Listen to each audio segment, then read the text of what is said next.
La Communauté économique des États de l'Afrique de l'Ouest, ou CEDEAO, a un grand rêve, lancer une monnaie unique appelée l'ECO. La date cible, 2027. C'est ambitieux, surtout compte tenu de leurs antécédents. Les précédentes tentatives de lancement de l'ECO ont échoué. Ils ont manqué les échéances en 2000, 2004, 2005, 2009 et 2020. 2027 sera-t-elle différente? La CEDEAO est déterminée à y parvenir cette fois. Mais peuvent-ils surmonter les nombreux obstacles qui se dressent sur leur chemin? L'ECO, c'est plus qu'une simple question d'économie. C'est une question de liberté. Pour beaucoup, cela représente une rupture avec le colonialisme. De nombreux pays d'Afrique de l'Ouest utilisent le franc CFA. C'est une monnaie liée à l'euro et contrôlée par la France. L'ECO remplacerait le franc CFA. Ce changement est hautement symbolique. Il signifie que l'Afrique de l'Ouest prend le contrôle de son propre destin. Il s'agit de revendiquer la place qui lui revient sur la scène mondiale. Une stratégie proposée implique un processus en 2 étapes. Premièrement, ils renommeront le franc CFA en ECOW. Ceci est destiné à symboliser une rupture avec le passé. L'Union économique et monétaire ouest-africaine, ou UEMOA, utilise actuellement le franc CFA. L'idée est d'élargir l'UEMOA pour inclure d'autres pays de la CEDEAO. Cette UEMOA élargie, utilisant l'ECO, passerait ensuite à l'ECO. C'est un plan complexe, mais est-il réaliste? L'ECO est confronté à une bataille difficile. De nombreux défis menacent de faire dérailler le projet. Premièrement, il y a l'instabilité politique. Le Mali, le Burkina Faso et le Niger ont quitté la CEDEAO. Ces pays étaient censés faire partie de l'ECO. Leur retrait met des bâtons dans les roues. Deuxièmement, il y a la crise économique. Le Ghana et le Nigeria sont aux prises avec une inflation et une dette élevée.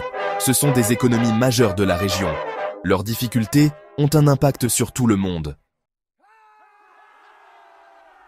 Section 5. Critères de convergence. Une barre haute pour les États membres de la CEDEAO. La Communauté économique des États de l'Afrique de l'Ouest, ou CEDEAO, a mis en place des critères stricts pour l'adoption de la monnaie unique, l'ECO. Ces critères sont conçus pour assurer la stabilité économique et la convergence des économies des États membres. Pour adopter l'ECO, les pays doivent satisfaire à des critères économiques stricts. Ces critères sont essentiels pour garantir que l'ECO soit une monnaie forte et stable, capable de résister aux chocs économiques et de favoriser la croissance économique dans la région. On les appelle les critères de convergence. Ils sont au nombre de 4 principaux: un déficit budgétaire inférieur à 3% du PIB, une inflation annuelle inférieure à 10%, des réserves de change couvrant au moins 3 mois d'importation et un ratio dette publique PIB inférieur à 70%. Ils incluent des éléments tels qu'une faible inflation et des niveaux d'endettement stables. Ces critères sont cruciaux pour maintenir la confiance des investisseurs et des partenaires internationaux, et pour éviter les crises économiques qui pourraient déstabiliser la région. Voilà le problème. Aucun membre de la CEDEAO ne remplit actuellement tous les critères. Loin de là. En fait, la plupart des pays de la région ont du mal à respecter même 1 ou 2 de ces critères, ce qui complique considérablement l'adoption de l'ECO. Cela soulève de sérieux doutes quant à la faisabilité de l'échéance de 2027. Les experts se demandent si les pays de la CEDEAO pourront réellement atteindre ces objectifs ambitieux dans les délais impartis, compte tenu des défis économiques et politiques auxquels ils sont confrontés. Certains soutiennent que les critères sont trop stricts. Ils estiment que ces exigences élevées pourraient exclure de nombreux pays de la région, rendant l'adoption de l'ECO impossible pour certains. Ils disent qu'ils sont conçus pour exclure certains pays. Cette opinion est partagée par plusieurs économistes et responsables politiques qui craignent que les critères de convergence ne soient pas réalistes pour tous les États membres. D'autres soutiennent que les critères sont nécessaires pour garantir le succès de l'ECO. Ils affirment que sans ces critères stricts, la monnaie unique pourrait échouer, entraînant des conséquences économiques désastreuses pour la région. Ils croient fermement que la rigueur des critères de convergence est la clé pour assurer une intégration économique réussie et durable en Afrique de l'Ouest. Section 6. La promesse de prospérité. Les avantages potentiels d'une monnaie unique. Malgré les défis, l'ECO offre des avantages alléchants. Une monnaie unique pourrait transformer l'économie de l'Afrique de l'Ouest. Premièrement, cela simplifierait les échanges. Plus besoin de changer de monnaie à la frontière. Cela réduirait les coûts et stimulerait le commerce transfrontalier. Deuxièmement, cela pourrait apporter une stabilité des prix. Une monnaie unique, bien gérée, pourrait aider à contrôler l'inflation. Cela profiterait aux entreprises comme aux consommateurs. Section 7. L'écho de l'euro. L'écho peut-il reproduire son succès? Les partisans de l'écho citent souvent l'euro en exemple. La zone euro, malgré ses défis, a connu une augmentation des échanges et de l'intégration économique. L'écho peut-il obtenir un succès similaire? C'est possible, mais il existe des différences clés. La zone euro a une plus grande intégration économique que la CEDEAO. La zone euro dispose également de systèmes financiers plus développés. La CEDEAO devra remédier à ces disparités si elle veut que l'écho prospère. Section 8. Scepticisme et doute. L'objectif de 2027. Peut-il être atteint? L'échéance de 2027 est ambitieuse, c'est le moins qu'on puisse dire. Les dirigeants africains ont fixé cet objectif avec l'espoir de transformer l'économie régionale et de renforcer l'intégration économique. Cependant, la route vers cet objectif est parsemée d'obstacles. De nombreux experts sont sceptiques. Ils se demandent si les infrastructures actuelles et les politiques économiques en place sont suffisantes pour soutenir une telle transformation.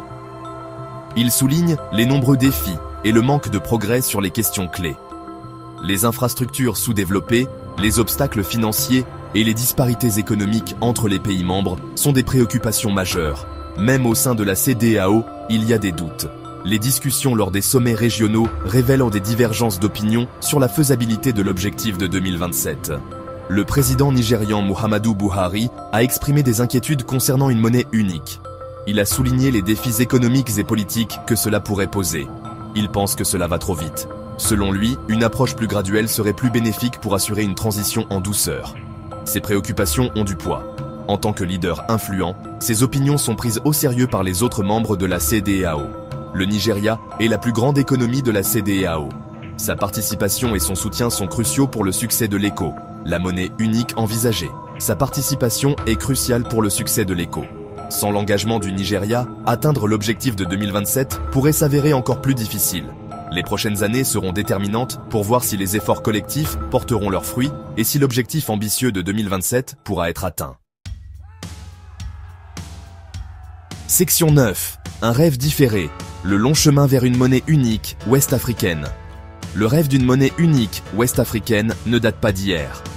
Depuis des décennies, les dirigeants et les économistes de la région ont envisagé une monnaie qui pourrait unifier les économies de ces pays diversifiés. Une monnaie unique pourrait faciliter le commerce, réduire les coûts de transaction et renforcer la stabilité économique.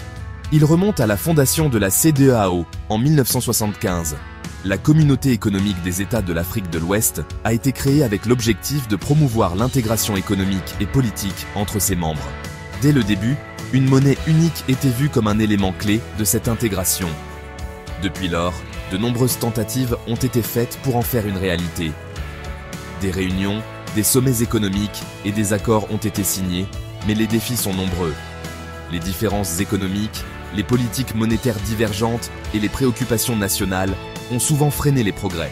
Les progrès ont été lents. Les infrastructures économiques doivent être renforcées. Et les disparités entre les économies des pays membres doivent être réduites. Cependant, des projets de construction et des initiatives de développement continuent de voir le jour, apportant de l'espoir pour l'avenir. Mais le désir d'une plus grande intégration économique persiste. L'écho représente ce désir. Cette monnaie unique pourrait transformer la manière dont les affaires sont menées en Afrique de l'Ouest, facilitant les échanges et renforçant les liens économiques entre les nations. Qu'il soit lancé en 2027 ou plus tard, l'écho est un symbole puissant. Il incarne l'aspiration à une Afrique de l'Ouest plus intégrée et économiquement stable.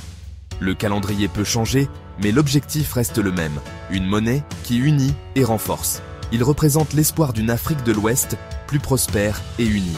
Pour les générations futures, l'écho pourrait signifier une nouvelle ère de croissance et de coopération. Les enfants d'aujourd'hui pourraient grandir dans une région où les barrières économiques sont réduites, ouvrant la voie à un avenir plus brillant et plus connecté.